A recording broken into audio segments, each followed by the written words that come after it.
video I will introduce the word of instructive editions and how they relate with performance practice studies, especially as concerns the WTK in Italy. Performance practice studies have the goal to enhance the knowledge of past performance styles, employing a variety of methodologies and sources.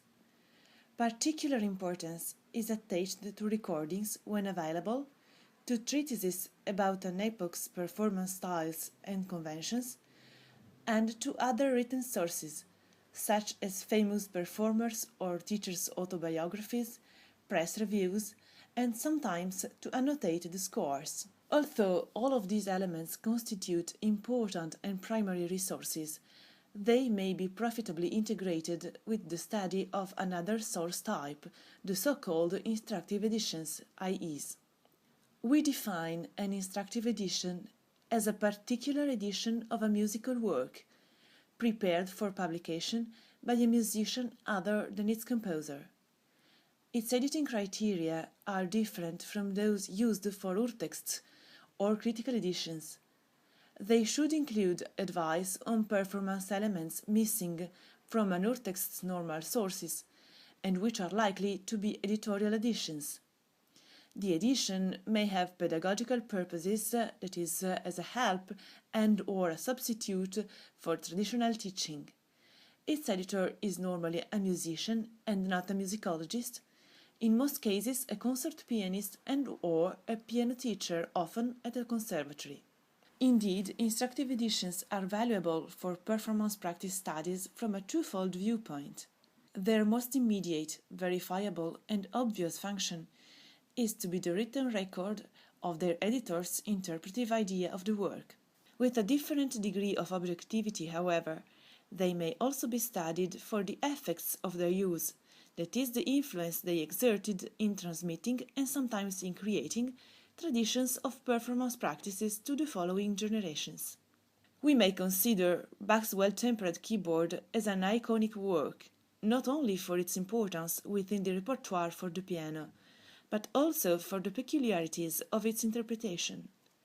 Since it is written in the so-called work notation, most of the indications concerning performance were added by the editors in Czerny's wake. Nicolaus Harnoncourt identified a notational watershed in 1800. Before, composer notated the work, the composition itself, leaving performance details unspecified, work notation. After, the interpretation was described as precisely as possible. This passage is to be played in this way, performance notation. In 1791, Clementi edited a selection of Scarlatti sonatas, replacing the emotional suggestions of the Baroque Affektenlehre with their supposed notational translation. Similar notational conventions had acquired completely different meanings. The former language needed to be translated into the new one. As Fischer puts it, IEs had first the aim of preserving a living tradition and later of helping performers when the original tradition was lost. In 1801, 4 different printed editions of the WTK were published. They had a more or less reliable text, but had no editorial additions or suggestions for performance.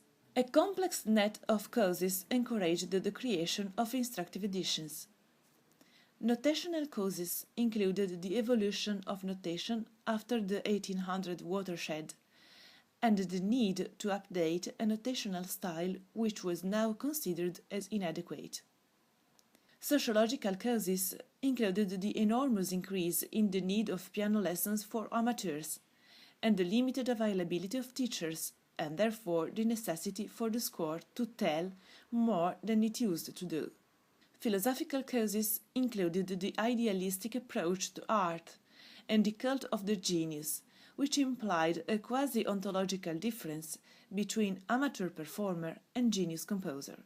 Instrumental causes included the transition from plucked string instruments to forte pianos, and the need to take decisions on performance aspects such as dynamics or pedaling, which pianos admitted and harpsichords did not. The first instructive edition of Bach's WTK was Czerny's in 1837. Its enormous influence on Bach performance and on the concept of editing is shown by this example, where Chopin carefully transferred Czerny's indications onto his copy of the WTK. In Italy, Czerny's edition enjoyed enormous spread, allowing Bach's masterpiece to gradually become a must within the pianistic repertoire. Indeed, already in 1750, Father Martini wrote that Bach was well known in Italy and considered him as one of the greatest European musicians. Other early Italian appreciators of Bach were Filippo Finazzi, Domenico Dragonetti, and Muzio Clementi, who had put Bach's preludes at the summit of his school of piano technique and quoted from the WTK in his Practical Harmony. Father Martini knew Bach's oeuvre in depth. His library included excerpts from the WTK in Wilhelm Friedemann Bach's handwriting, and he frequently quoted from Bach's works within his own theoretical writings. Many scores of Bach's works, which had already been in Martini's possession, migrated after his death to the library of the Liceo Filarmonico di Bologna, founded in 1804. This transition was partly direct and partly mediated by Stanislao Mattei, one of Martini's favorite pupils and the first professor of counterpoint at the Liceo. Later on, Martini's Bach scores were reordered by Gaetano Gaspari, who often performed some of them on the organ. The Liceo of Bologna acquired a copy of Czerny's edition in 1857, and seemingly that copy was constantly in use by Stefano Golinelli and his piano students. Still later, the cult of Bach's music in Bologna was fostered by teachers and directors such as Luigi Torchi and Giuseppe Martucci, up to Bossi, Mugellini and Busoni, who were among the greatest promoters of Bach in Italy. The librarian of Bologna's Liceo, Gaetano Gaspari, was constantly in touch with another fundamental figure for the Italian Bach cult, the abbot Fortunato Santini in Rome, who sent many Bachian scores to Gaspari after having received them in turn from Ludwig Landsberg. Santini also promoted the performance of Bach's sacred works in Latin translations. In Naples, Bach's music was promoted by Francesco Lanza, who had studied in London with John Field, a former student of Clementi, and who became professor of piano at the Real Collegio di Musica in Naples in 1827. Lanza was a passionate admirer of Bach. He even composed the 24 preludes and fugues in all major and minor keys. Thus, a solid Bach tradition was established in Naples. The conservatory was among the first subscribers to the Bach Gesellschaftsausgabe in Italy, and Thalberg's stay in Posillipo fostered the knowledge of Bach's works among his students, two of whom, namely Beniamino Cesi and Alessandro Longo, would later edit the WTK. Bavarian composer Simon Mayr was the musical director of the Bergamo Cathedral and a passionate collector of Bach's scores, first and foremost his sacred output, but also many of his pedagogical works for the keyboard, which Mayr employed for his own teaching. Already in 1805 he had founded a music school where Bach's works were compulsory for all piano students.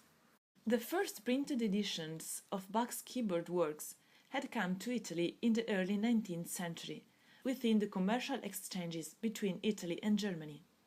Only in 1843, however, was a complete work by Bach published by Ricordi, the Capriccio sopra la lontananza. In 1844, the first volume of the WTK was published by Francesco Ricci in Rome. The title page proudly claimed this edition to be the first fingered edition to appear in Rome, and it was dedicated to Landsberg. The following stage of the WTK's Italian history is a musicological puzzle, since an edition by Thalberg for the Stabilimento Musicale Partenopeo is mentioned by Vincenzo Vitale and others in his wake, but I surmise that Vitale was actually referring to an edition by Lanza 1856. In 1863 and 64, Lucca in Milano published the Czerny's edition.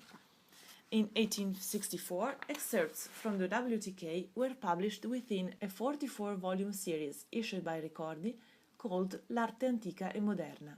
Bix's Scelta sistematica is modeled on Adolf Bernhard Marx's Auswahl, 1844, not only since they are analogously titled, but also for their pedagogical concept. While Czerny had adapted Bach for the users of his edition, Marx tried to educate the users of his edition and lead them to autonomous but stylistically correct choices. Bix's Scelta could be found within Liszt's personal library and was likely the first text on which young Busoni studied Bach's works. Finally, in 1894, Ricordi issued another pedagogical collection, Chase's Method, with 9 volumes of Bach's works, including metronome indications, embellishments, and dynamic indications. I have selected some Italian instructive editions of WTK for comparison. Their editors are Busoni, Mugellini, Tagliapietra, Casella Piccioli, and Montani. Their textual reliability is very low. They rank 17th or lower in Scarpellini Pancrazzi's listing of WTK editions. However, they are extremely interesting in what they add to Bach's text, as such editions testify of their editor's interpretive concept. Bruno Mugellini had been a student of Martucci at the Conservatory of Bologna. Both teacher and institution were among the protagonists of the Italian Bach cult at the end of the 19th century. A celebrated pianist and performer, he was highly valued by Busoni. His editing was influenced by the technical concept of Mattei, as well as by Riemann's analytical theories. His cooperation with Busoni for the Bach-Busoni edition may be confusing, so it is important to distinguish among 3 different editions. First is Mugellini's own edition of the WTK, published by both Karisch and Breitkopf and Hertel in 1908. 2 years later, Mugellini was asked to cooperate with Busoni and Petri in the so-called Busoni-Ausgabe, BA. Issued between 1894 and 1923 circa, it comprised 25 volumes. It was planned to start with the Kunstfuge, but eventually the first 2 volumes were those of the WTK. However, more than 20 years elapsed between WTK-1, published in 1894 by Schirmer in the US, and WTK-2, 1916. It should be pointed out that although the title pages of many volumes of the BA mention Petri's and Mugellini's cooperation, this edition is a collective work only inasmuch the 3 editors each contributed individual volumes. Only in 1910 did Mugellini actually begin his cooperation with the BA, on the suggestion of Busoni himself, and the WTK edition of the BA is exclusively by Busoni. After Mugellini's death, in 1912, Breitkopf and Hertel feared that the publication of the BA would be interrupted. Therefore, they asked Busoni to divide the works originally assigned to Mugellini between Petri and himself, in order to issue 18 volumes of the edition as soon as possible. Busoni was not enthusiastic about this proposal, since he was more interested in composition at that time. Nevertheless, after prolonged discussion, it was agreed that Busoni and Petri would complete the work, but, as a compensation, Breitkopf would also publish Busoni's Bach arrangements and elaborations. This was to be the Bach-Busoni Gesammelte Ausgabe BBGA, which was published in 6 volumes in 1916 and later, in 1920, in 7 volumes by Breitkopf. This edition includes the 2 volumes of the WTK plus 5 other volumes of transcriptions, arrangements and compositions after Bach. The sources mentioned by Mugellini in the footnotes of his WTK edition are Czerny's edition, Tausig, the manuscripts, Bach's autograph, and Forkel's manuscript. However, it is likely that Mugellini consulted Kroll, Bischoff, and the first volume of Busoni's edition as well. The influence of Riemann's theories and graphic solutions is recognizable in Mugellini's and in Busoni's occasional rebarring of Bach's original scoring. A thorough discussion of Busoni's importance for the reception of Bach is obviously impossible here. time limits allow only a few remarks. Busoni's repertoire included roughly 50 works by Bach, about a half of which were transcriptions. He played shorter works or excerpts in the original form, whereas the arrangements were of substantial and generally complete works. Busoni's approach to Bach was a unique mixture of creativity and respect. There is probably no other composer who transcribed and rewrote as many works by Bach as Busoni. However, his interventions on Bach's texts are so consistent and imaginative that they are still thought-provoking and aesthetically intriguing. Out of the 25 volumes of the BA, only 9 were edited by Busoni. His supervision of the remaining ones was very limited. To Vianna da Motta's inquiries about the extent of Petri's and Mugellini's cooperation with Busoni for their joint edition, Busoni replied that he claimed no right to Petri's work, and that each one of the 3 editors was the only one responsible for the pieces he had edited. Busoni added that the larger print adopted for his own surname on the title page was uniquely a trick of the publisher. Moreover, some letters from Busoni to Petri, 1916 and 17, demonstrate that Busoni did not see Petri's editions before they were printed. Busoni's letters are revealing as concerns his own editorial values. For example, he praised Petri's versions since he had made the works living. Moreover, evidence is found that Busoni was aware that the edited score requires in turn an interpretive and exegetical process. The long time span elapsing between Busoni's edition of the 2 volumes of WTK is just one of the discontinuities between them. The first volume had in fact the objective of providing a kind of a school of piano technique, with added studies and exercises which surpass what is necessary to play Bach. The latter dealt rather with compositional technique. Fingering and technical suggestions are omitted from the second volume, whereas it has richer material as concerns compositional and aesthetic information. For Busoni himself, his edition of the second volume, what the second part of Goethe's Faust was to the first. He also considered his work on the second volume as a testament for his later years. The leading principles of Busoni's edition of the second volume were sketched in another of his letters, in which he mentioned Beethoven's role in opening the way for a concept of counterpoint as an expressive tool instead of a dry science.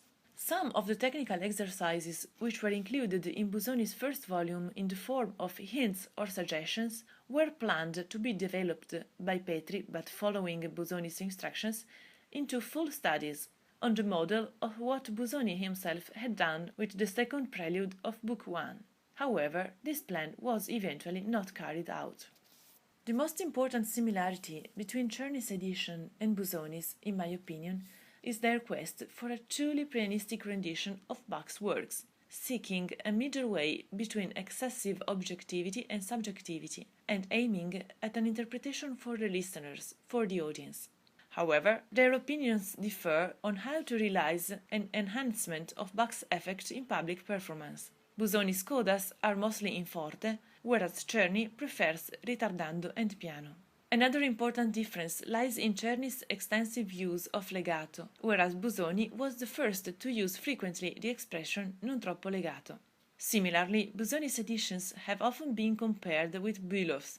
However, Busoni's main editing concept is different from both Czerny's and Bülow's. Both the latter are romantic, not only because they express the aesthetic taste of romantic music, early and late respectively, and use the typical effects of romantic pianism, but inasmuch as their editing decisions were based ultimately on their own subjective taste. Busoni's edition instead finds justification for its interpretive choices in the score and in its analysis. It is not mere objectivity, since the analysis is partially subjective in turn, and, in contrast to Riemann, both analysis and creative interpretation coexist in Busoni. A striking example of Busoni's approach to endings is represented by his rewriting of the last of the Goldberg variations. From the one side, therefore, Busoni was unusually scrupulous, both in editing and performing, and even his transcriptions were less free than many editions by other musicians. From the other, Busoni's unique artistic creativity prevented him from having the neutral approach required by scientific editing. In Busoni's case, it is often difficult to separate the roles of editor, transcriber, and composer. Both Busoni's performances and his written interpretations derived substantially from his understanding of the work, in which both deep analysis and artistic sensitivity concurred together. Therefore, although many of Busoni's choices are questionable on the grounds of today's performance practice knowledge, his interpretations anticipated many discoveries of the authenticist movement. For example, Busoni's treatment of rhythm and dynamics was much straighter than Leschetizky's, and Busoni's Instructive edition was appreciated by two musicians whose approach to Baroque performance was radically different from Busoni's, that is, Albert Schweitzer and Kirkpatrick. I have therefore realized the graphical analysis similar to those shown here, in order to point out immediately the similarities and differences within the interpretive approaches of the editors under discussion. Comparisons between a prelude and fugue from the first and one from the second book of the WTK show how Busoni's edition of the first volume influenced the later editors. Similar verbal expressions are symptomatic of interdependence. Even in the minor details of performance, a significant number of slurs, dynamics, and expression indications migrated from Busoni's Instructive edition to the others. The situation is different for the second volume. In fact, Mugellini's edition of the second book was published before Busoni's and obviously could not be directly influenced by his IE. The graphical analysis show at a glance that a very high number of indications are shared by Busoni, Tagliapietra and Casella, whereas in this case Mugellini is the only independent editor. The examples shown in the slide demonstrate the extent of Busoni's influence on Mugellini as well as on the other editors in WTK1. Mugellini even adopts Busoni's pedaling indications and the independence of Mugellini in the second volume. As these graphics show, the quantity of editorial additions and indications which are identical among different Italian editions of the WTK is impressive. Indeed, Busoni had stated that Mugellini had plundered his edition of the first volume of the WTK when preparing his own version, and this claim is supported by this graphic. On the left side you can see that Mugellini actually copied many of Busoni's indications in his edition of the first volume, whereas the identical indications are practically inexistent for the second volume, issued by Mugellini before Busoni's version had appeared.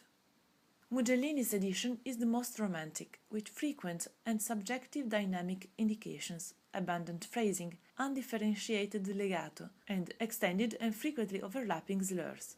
His articulations are abundant but not very original, mostly staccatos and appoggiatos. Tagliapietra is a softer version of Busoni, with rather sober dynamics favoring pure colors, piano, mezzoforte, forte, etc., in contrast to Mugellini's nuances, crescendo, decrescendo. His articulation mitigates Busoni without being as predictable as Casella Piccioli's. Casella Piccioli's edition is the most instructive, with slow tempi, simple ornamentation, standardized and unequivocal phrasing and articulation. Following Casella Piccioli's indications, one obtains an extremely acceptable performance. Busoni's propose an original performance, although the originality will be Busoni's. Montani is both an even further standardization of the preceding and a first step towards greater sobriety, a purer text, and modern text with quicker tempi. Symmetry is always favored over variety for articulation and phrasing. Elements with the same structural function must be always performed in the same manner. Mugellini ensures this by simply covering repeated elements with long slurs. Casella Piccioli's subtler and shorter phrasing and slurring are constantly repeated, for example, at each fugue subject entry. However, the main articulation or phrasing is often combined with optional appoggiato or marcato indications. Variety was created through dynamics and rarely agogic, sometimes strictly determined by the piece's form, climaxes or section changes, and sometimes only by the editor's creativity. Dynamics louder than mezzoforte are indicated more often, perhaps to point out climactic passages. Realization of ornaments are, however, arbitrary and irregular. Busoni's are quick and rich, starting mostly with auxiliary notes. Casella Piccioli's are slow and rhythmically irregular. Montani prefers short and quick mordents with stops and syncopations. Sometimes realizations are rather pedantic, using irregular groups such as triplets in a binary context, without suggesting the possibility of a more flexible performance. In many cases, however, editors did suggest starting embellishments from the principal note. All this concurs to show the unquestionable influence of Busoni's Instructive edition on the later editions. Busoni's approach was unique as it unified subjectivism with structuralism and was marked by his own concert experience. His interpretation involved terraced dynamics and a focus on endings. It was inspired by organ sonorities and reduced rubato, asynchronization of the hands, and legato, adding a gestural component and favoring articulation and staccato. All of these elements can be found in his WTK edition.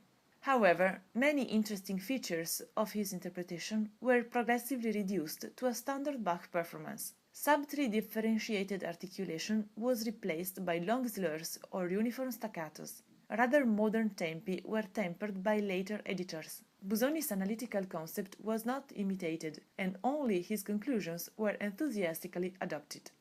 Instructive editions are therefore a formidable instrument for studying a work's Wirkungsgeschichte. In comparison with other editing methodologies, it can be said that urtexts aim at the fixing of a final, untouchable and definitive text.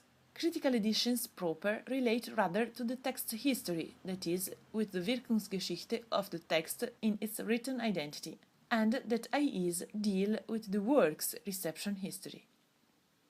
Instructive editions relate much more to the work reception than to critical issues of source studies. They are part of the dynamic net of relationships, influences, and creative processes that constitutes the work's Wirkungsgeschichte.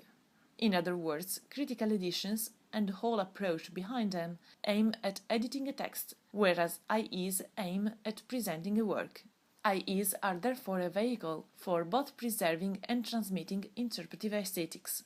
Therefore, studies in reception and historic interpretation gain a useful insight into practice by fostering a dialectic relationship between analysis of IEs and aesthetic theory. Thank you very much.